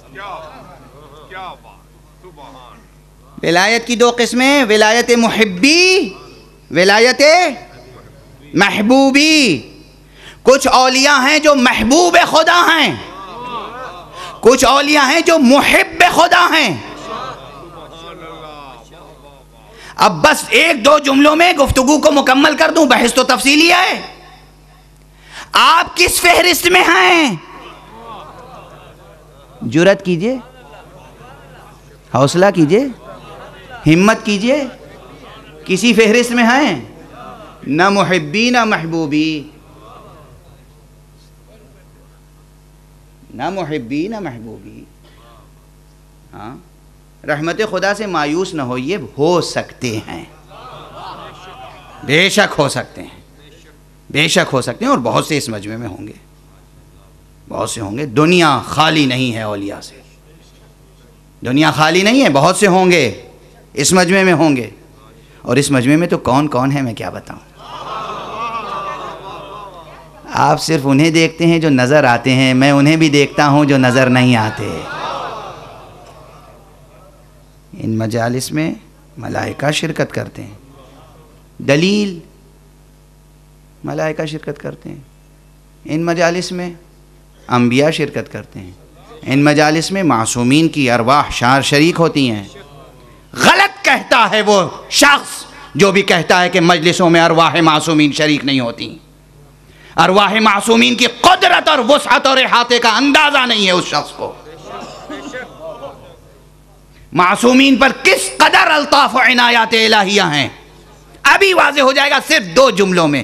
آپ کی ذہانتوں پر اسی لیے تو ناز کرتا ہوں, وہ باتیں جو ہزارہا صفحات میں لکھی جاتی ہیں, ہزاروں دن گزر جاتے ہیں لوگوں کو سمجھنے اور سمجھانے میں, خانقاہوں میں, مدرسوں میں, یونیورسٹیز میں, وہ فرش عزا پر 2 جملوں میں سمجھ جاتے ہیں آپ. ابھی حل ہوگا یہ مسئلہ. لیکن شرط ہے, اولیاء 2 قسم کے ہیں, ولی محب, ولی محبوب. ولی محب, ولی محبوب. ولایت محبی, ولایت محبوبی. محب کون ہوگا؟ جس سے محبت ہے اس کی ہر خواہش کا احترام کرے. یہ ممکن ہے کہ محبت کا دھم بھرے اور محبوب کے خاطر داری نہ کرے. انیس تو احباب کے لیے کہہ گئے, خیال خاطر احباب چاہیے ہر دم, انیس ٹھیس نہ لگ جائے آپ گینوں کو. معمولی محبت, انس, الفت, محبت پیدا ہو جائے کسی انسان سے تو پھر کیا ہوتی ہے کیفیت؟ کہ خیال رکھا جاتا ہے کہ کہیں کوئی بات اس کے خلاف مزاج نہ ہو جائے. اب ہم سب عاشقان علی مرتضیٰ ہیں. کیا عاشق ہیں خدا کی قسم. بس اتنا کافی ہے, اصلاح کے لیے اتنا نشتر کافی ہے.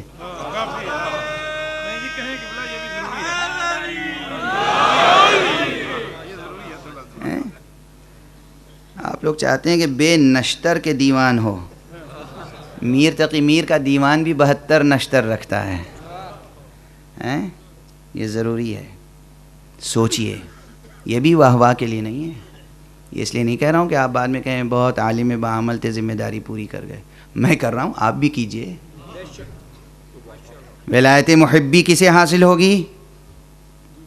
جو محبوب کے ہر حکم کا, اور حکم کا نہیں مزاج کا, چشم و ابرو پہ نگاہ ہو. جو چاہتے ہیں وہ کرو, جو نہیں چاہتے نہ کرو. ہیں ٹھیک ہے نا. یہ ہے ولایت محبی. اور ولایت محبوبی کیا ہے؟ جب کسی کا کوئی محبوب ہوتا ہے تو وہ اپنی ہر چیز محبوب کو دینا چاہتا ہے. ٹھیک ہے نا. جو چیز ہے محبوب کے قدموں میں, جو چیز ہے محبوب کے لیے, ہے نا. ولایت محبوبی جسے بھی حاصل ہوگی وہ کس منزل پر ہوگا؟ رسول اللہ تو سید المرسلین و خاتم النبیین ہے. خلیل اللہ تو حضرت ابراہیم تھے. حضرت ابراہیم کی مدد کس طرح کی اللہ نے, کس حد تک کی؟ اس لیے کہ جناب ابراہیم کو بھی کیا ناز تھا اپنی ولایت پر. جبرائیل آئے جب پھینکے جا رہے تھے آتش نمرودی میں, جبرائیل نے کہا مدد کی ضرورت تو نہیں ہے. کہا ہے تو مگر تم سے نہیں. یہ ہے مقام توحید ابراہیم. ہے تو مگر تم سے نہیں. اس روایت سے غلط استدلال کل سے شروع ہو جائے گا جہاں دلوں میں کجی ہے کہ دیکھیں ابراہیم نے تو جبریل تک کا وسیلہ نہیں لیا, تو آپ ابراہیم بن کے تو دکھا دیں.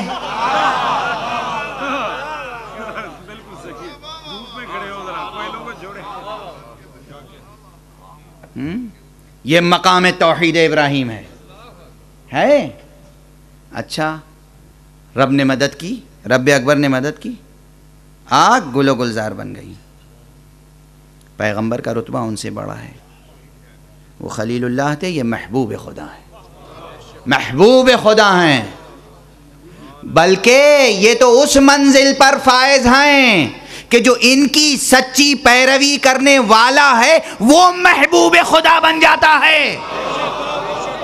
اسے میرا جذباتی جملہ یا خطیبانہ سخن گسترانہ فقرہ نہ سمجھیے گا. قرآن مجید کہتا ہے قل ان کنتم تحبون اللہ فاتبعونی یحببکم اللہ. اے میرے رسول کہہ دیجئے کہ اگر تم اللہ کی محبت کرتے ہو تو میری پیروی کرو. میری پیروی کرو گے تو اللہ تم کو چاہے گا.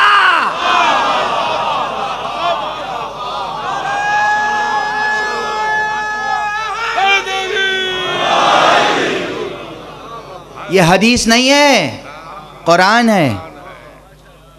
قل ان کنتم تحبون اللہ فاتبعونی یحببکم اللہ. خدا تمہیں چاہے گا. خدا چاہے گا, خدا فاعل. جسے چاہے گا وہ کیا کہلائے گا؟ محبوب نہ کہلائے گا تو کیا کہلائے گا؟ یعنی آپ ولایت حبی کی منزل پہ بھی پہنچ سکتے ہیں, ولایت محبی کی منزل پہ بھی پہنچ سکتے ہیں, ولایت محبوبی کی منزل پر بھی پہنچ سکتے ہیں, مگر حوصلہ عمل چاہیے.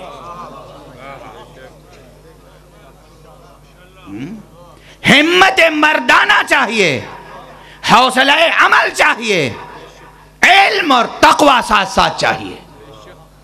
غیر متقی اور غیر عالم ممکن نہیں ہے کہ اس منزل تک پہنچے. بہرحال آپ تو آپ ہیں. جب آپ کے لیے امکان ہے ولایت محبوبی تک پہنچنے کا, تو جو محبوب الہی ہیں ان کو رب اکبر نے کیا کیا صلاحیتیں نہیں دی ہوں گی. میں نے کیا کہا؟ جو کچھ ایک عاشق معشوق کو دے سکتا ہے وہ دے دیتا ہے. جب بھی کوئی محب, کوئی چاہنے والا اپنے محبوب کو دینا چاہتا ہے, عطا کرنا چاہتا ہے تو عطا کرتا ہے. رب اکبر نے اپنی عطاؤں کا اعلان کیا ہے, اِنَّا أَعْطَيْنَاكَ الْكَوْثَرَ. ہم نے آپ کو کوثر عطا کیا. یہ عطا ہے, عطا خود دلیل ہے محبت کی. سبحان اللہ, سبحان اللہ. اور ایک نہیں, قرآن مجید میں متعدد مقامات پر عطا الہی کا ذکر ہے. اس لیے اب اس سے زیادہ گفتگو اور مثالیں آپ خود تلاش کیجئے گا. رب اکبر نے عطا کیا ہے یا نہیں؟ عطا کیا ہے. عطا محبت کی دلیل ہے. عطا اس بات کی دلیل ہے کہ مصطفیٰ محبوب الہی ہیں. تو جب محبوب الہی ہیں تو کیا کیا عطا کیا ہوگا؟ ہر وہ چیز جو عطا کر سکتا تھا عطا کیا, جو نہیں کر سکتا تھا بس وہی نہیں عطا کیا ہو.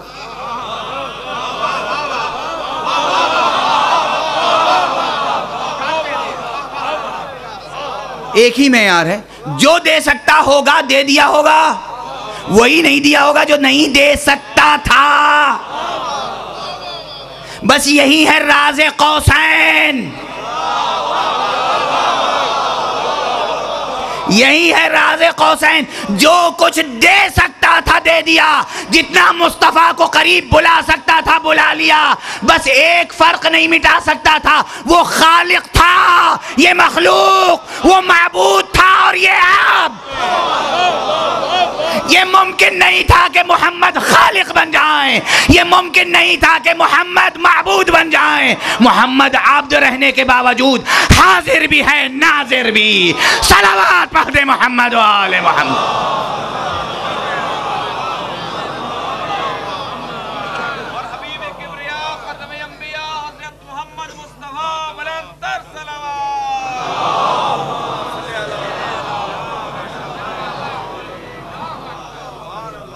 اور جو جو چیزیں محمد کے لیے ثابت ہو جائیں, بس جملے کو ختم کرنا چاہ رہا ہوں, بحث ناتمام رہ گئی. آخرت سے متعلق گفتگو کرنا چاہ رہا تھا, وہ بحث ناتمام رہ گئی. جو جو چیزیں سرکار رسالت کے لیے ثابت ہیں وہ سب ان ہستیوں کے لیے ثابت ہو جائیں گی.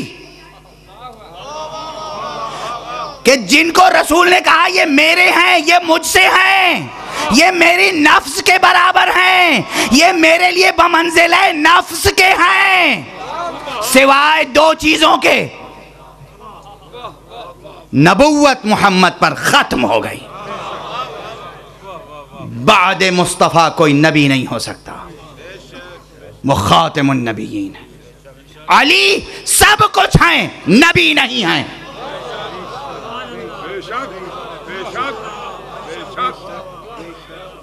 علی سب کچھ ہیں، نبی نہیں ہیں۔ علی سب کچھ ہیں، رسول نہیں ہیں۔ لیکن اس کے علاوہ جو کچھ رسول کے پاس تھا، دیکھیے نا، جو جس کی چیز ہوتی ہے وہ دے سکتا ہے، جو اس کی نہیں ہوتی نہیں دے سکتا۔ نبوت تھی اللہ کی دی ہوئی چیز، وہ محمد دے نہیں سکتے تھے۔ جو محمد کی اپنی چیز تھی وہ سب دیا ہوگا کہ نہیں؟ دے دیا۔ تو جس مقام بندگی پر محمد تھے اسی مقام بندگی پہ علی ہیں، بالکل اپنے سانچے میں ڈھالا، جیسے خود تھے، جیسے خود تھے ویسا بنا دیا۔ عجب نہیں کہ کہتے ہوں، عجب نہیں کہ کہتے ہوں علی نبوت اس کی دی ہوئی چیز ہے، اس نے مجھ پر ختم کر دی۔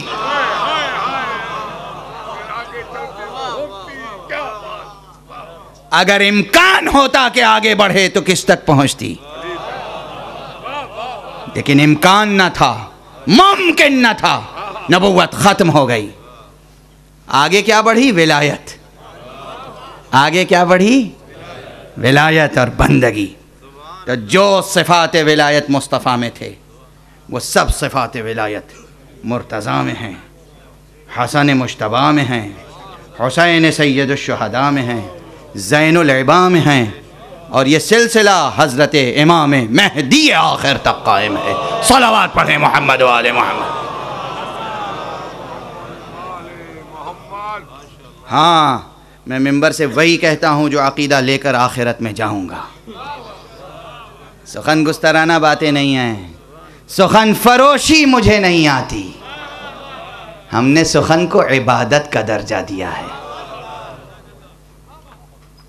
سخن ایک امانت الہی ہے، یہ نطق بھی امانت الہی ہے۔ تو بس اب کچھ دو چار منٹ میں کچھ تو موضوع کا حق ادا کروں۔ اصل بات آپ کو متوجہ کرنی تھی، مکافات عمل کریں گے ولایت محبوبی حاصل ہو سکتی ہے، عمل کریں گے ولایت محبی حاصل ہو سکتی ہے۔ صرف نعروں سے، صرف زبان پر نام جپنے سے ہرگز ولایت کا مقام حاصل نہیں ہوگا۔ اپنے نفسوں کو دھوکہ نہ دیں، اپنے ذہنوں کو مغالطوں میں مبتلا نہ کریں، اپنے معاشرے کو تباہ نہ کریں، اپنی عبادتوں کو ضائع نہ کریں۔ دیکھیں مرضی مولا کیا ہے۔ بے شک وہ شفاعت کریں گے، بے شک وہ شفاعت کریں گے، مگر اس کی جس کے ظرف وجود میں بادہ معرفت و مودت ہوگی۔ اتنا گندیدہ ظرف نہ بنا ڈالو کہ رب اکبر امانت ولایت کو سلب کر لے۔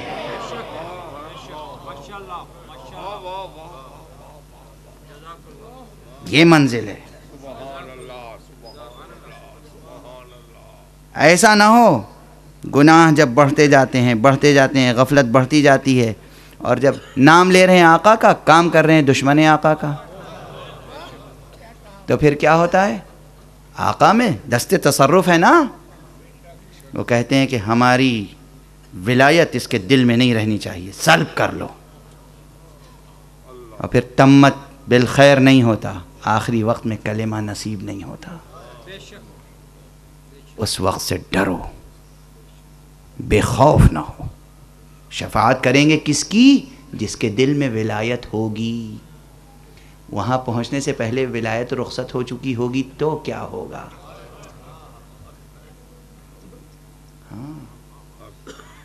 ہوگی، خدا کی قسم، خدا کی قسم، قرآن کی قسم، ختم نبوت کی قسم، ولایت علی کی قسم، قربانی حسین کی قسم، اگر انسان دنیا کے سمندروں کے برابر، پہاڑوں کے برابر، ریت کے ذروں کے برابر بھی گناہگار ہوگا تو وہ شفاعت کریں گے، مگر تب جب ولایت ہوگی۔ اگر ظرف وجود ولایت سے خالی ہو گیا تو کیا ہوگا؟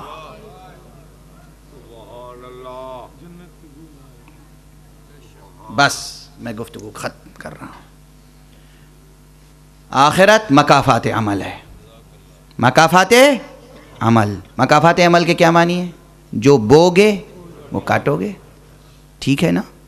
بہت سادہ سی بات ہے، کوئی منطق فلسفے کی ضرورت تو نہیں ہے۔ گیہوں جو بوئیں گے گیہوں کاٹیں گے، جو بوئیں گے جو کاٹیں گے، اچھائیاں بوئیں گے اچھائی ملے گی، برائیاں بوئیں گے، محبت بوئیں گے تو کیا ملے گی؟ محبت۔ جب یہاں دنیا میں ہم ان کی محبت پر جئیں گے اور مریں گے تو وہاں ان سے محبت ہی تو ملے گی۔ تو اگر محبت پر جی رہے ہو اور محبت پر مر رہے ہو تو آخرت کا خوف نہ کرو، پھر جشن محشر کا انتظار کرو۔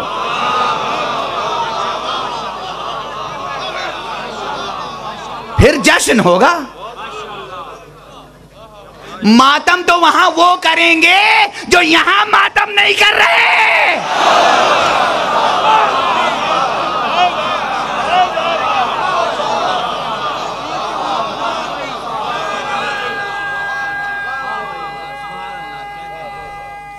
ہمارے لیے جشن ہوگا، جشن ہوگا، ولایت محبی کے ساتھ، ولایت محبوبی کے ساتھ زندگی بسر کرنے کی کوشش کریں، اطاعت و بندگی کے ساتھ ولایت کے صراط مستقیم پر گامزن رہیں، اور پھر دیکھیں وہاں کیا کیا محبتیں ملیں گی، کس کی محبتیں ملیں گی۔ ارے غیروں کو وحشت سے پسینہ آئے گا، ہمیں ہیبت سے پسینہ آئے گا، کبھی ان کی چشم کرم، کبھی ان کا التفات محبت، کبھی ان کی دعائیں، کبھی ان کی دعائیں۔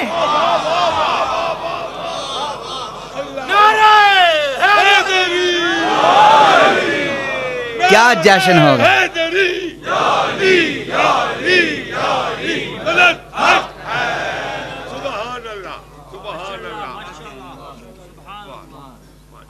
بس اب جو کچھ عرض کرنا تھا، بہت سی باتیں ذہن میں تھیں، رہ گئیں، حیات رہی تو آئندہ عرض کروں گا۔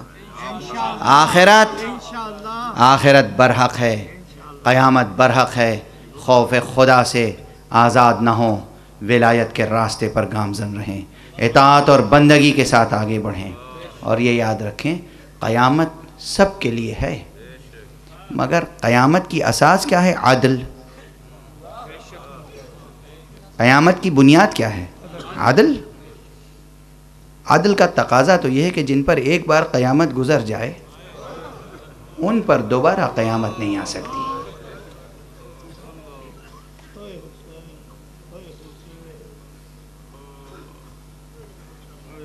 بس جن پہ قیامتیں اس دنیا میں گزر گئیں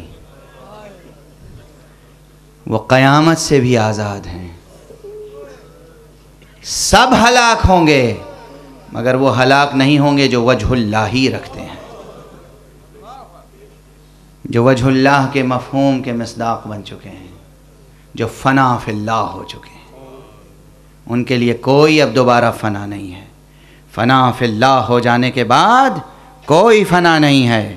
سور پھونکا جائے گا، سب ہلاک ہوں گے مگر وہ ہلاک نہیں ہوں گے جو فنا فی اللہ ہیں۔ سور پھونکا جائے گا، دوبارہ زندہ ہوں گے مگر ان کے لیے دوبارہ زندگی کے کیا معنی؟ جو پہلے ہی سے زندہ ہوں۔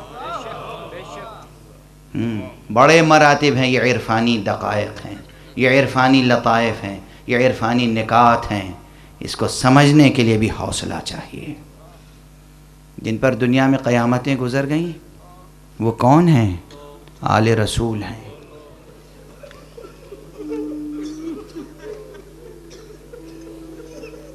اجرکم علی اللہ۔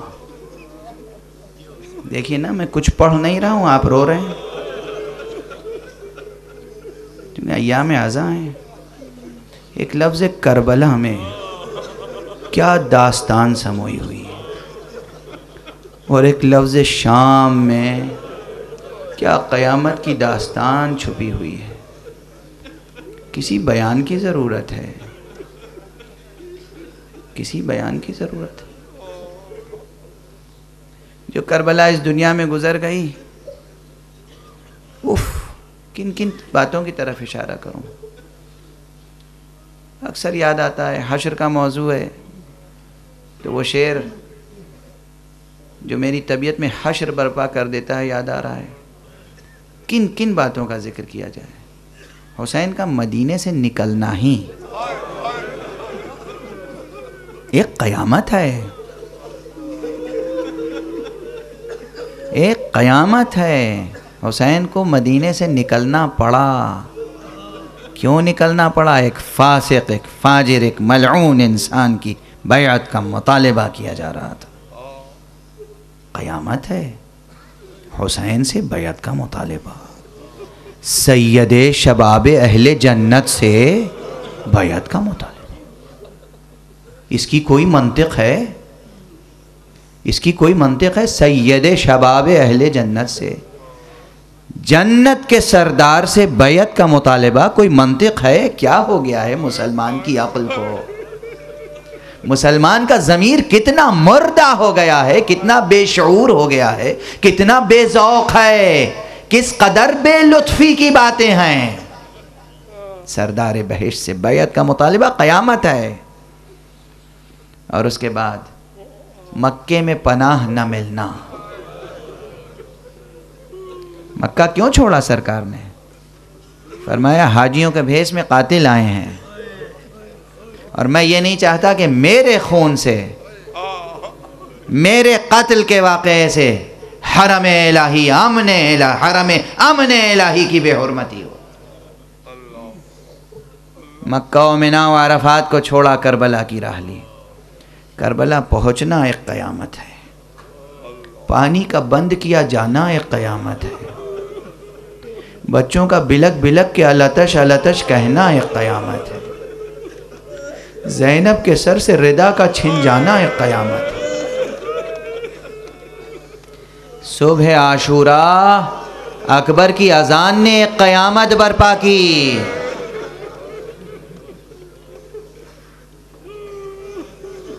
شہادتوں کا سلسلہ شروع ہوا، ایک ایک صحابی کی شہادت قیامت ہے۔ قیامت خیز منظر دیکھیں گے، کیا کیا قیامت خیز منظر ہے۔ حر آیا، حر کا بیٹا آیا، حر کا غلام آیا، حر کا بھائی آیا، سب قتل ہوئے۔ جب حر کا بیٹا شہید ہو کر تڑپ رہا تھا اور اس نے حر کو پکارا، اور حر جب بیٹے کے لاشے پر پہنچا تو دیکھا حسین پہلے سے موجود ہے۔ کیا قیامت کا منظر ہے، کیا بیٹے کا غم بھول گیا آقا۔ یہ غلام نوازی، یہ ذرہ نوازی، حسین کا جواب قیامت ہے۔ کہا حر، جوان بیٹے کا لاشا بوڑھے باپ سے اٹھایا نہیں جاتا۔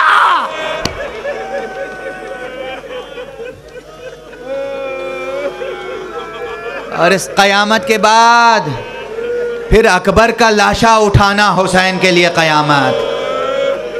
اسی لیے بس اس موقع پر مقاتل میں اور تاریخوں میں جملہ ملتا ہے، اکبر کے لاشے پر پہنچے، اور جب اکبر کے لاشے کو اٹھانے کی منزل آئی تو خیمہ گاہ کی طرف دیکھا، کہا اے بچوں آؤ، اکبر کا لاشا اٹھانے میں بوڑھے باپ کی مدد کرو۔ اجرکم علی اللہ، اجرکم علی اللہ۔ یہ قیامتیں ہیں، اکبر کا لاشا اٹھانا قیامت ہے، قاسم کے لاشے کا پامال ہو جانا،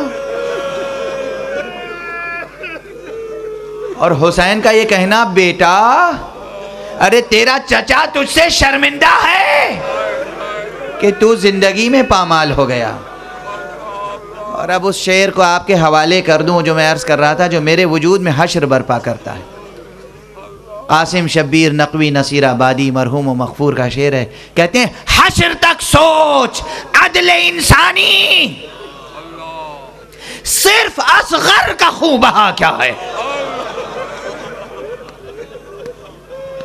اصغر کا لاشا ہاتھوں پر لے کر حسین کا 7 مرتبہ آگے بڑھنا اور 7 مرتبہ پیچھے ہٹنا، انا للہ و انا الیہ راجعون، انا للہ و انا الیہ راجعون، رضاً بقضائہ و تسلیما لامرہ۔ کیا قیامت خیز منظر ہے۔ گویا حسین صدائے حال سے فرما رہے ہیں، چشم فلک دیکھ، کیا بار مصیبت ہے حسین کے ہاتھوں پر، مگر حسین کے قدموں میں کوئی لغزش نہیں ہے۔ یہ قیامتیں ہیں، یہ قیامتیں ہیں۔ حسین کے لاشے کا گھوڑوں کی ٹاپوں سے پامال ہونا قیامت ہے۔ شام غریبہ قیامت ہے۔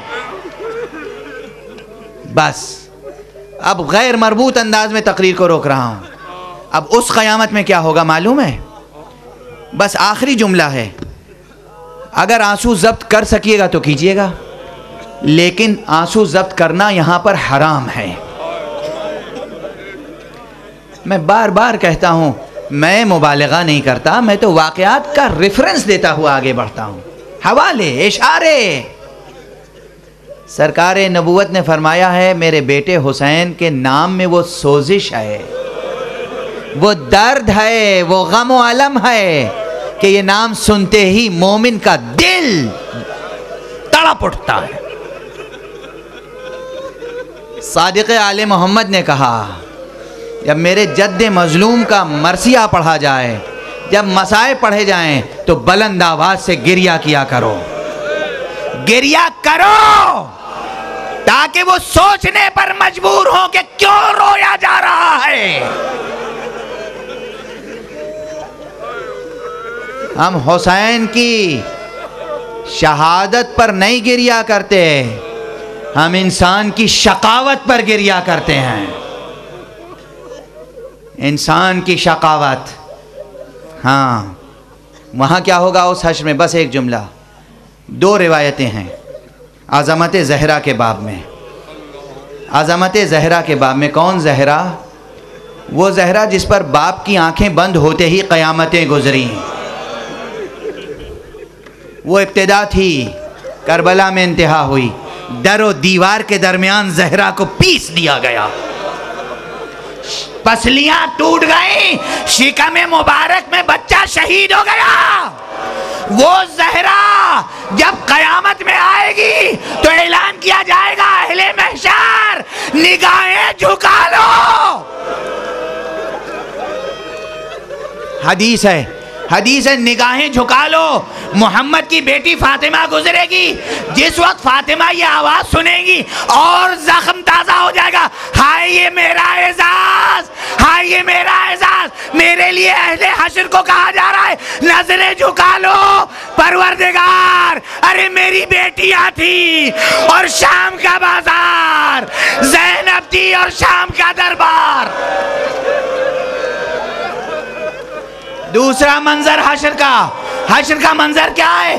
فرماتے ہیں ایک مرتبہ زہرا آگے بڑھیں گی، ساق عرش الہی کو پکڑ کے کہیں گی، اے پروردگار میرے حسین کا خون بہا کیا ہے؟ انا للہ و انا الیہ راجعون، رضا بقضائہ و تسلیما لامرہ۔ پروردگار ہمیں علوم قرآن اور معارف اہل بیت سے آشنا فرما۔ پروردگار ہماری عبادت عزا کو قبول فرما۔ معبود ہمیں ولایت کے صراط مستقیم پر گامزن فرما۔ پروردگار اپنے لطف و کرم سے تمام مسلمانوں کو تہذیب مصطفیٰ و تہذیب اہل بیت مصطفیٰ سے آشنا فرما۔ ہمیں علوم قرآن اور معارف اہل بیت سے آشنا فرما۔ معبود اس وقت اس مجمع میں جتنے بھی حاضرین ہیں چاہے وہ جس مسلک سے جس ملت سے تعلق رکھتے ہوں، ان کے درد کا مداوا فرما، ان کی دعاؤں کو قبول فرما، ان کے دلوں اور دماغوں کو نور معرفت سے بھر دے۔ انہیں حقیقت آشنا بنا دے، انہیں صراط ولایت پر گامزن فرما کر پروردگار جو بیمار ہونے شفاء کامل عطا فرما، جو محتاج ہوں انہیں غنی بنا دے، جو غنی ہوں انہیں سخی بنا دے۔ پروردگار اپنے ولی آخر کو اذن ظہور عطا فرما، اور ان کے ہم رکاب دشمنان دین اور دشمنان انسانیت سے ہم کو جنگ و جہاد کا اذن عطا فرما، ہمیں ان کے قدموں میں شہادت کا رتبہ عطا فرما۔ معبود ان کے ہاتھوں سے اپنے رحمت الہیہ کا پرچم لہرا دے۔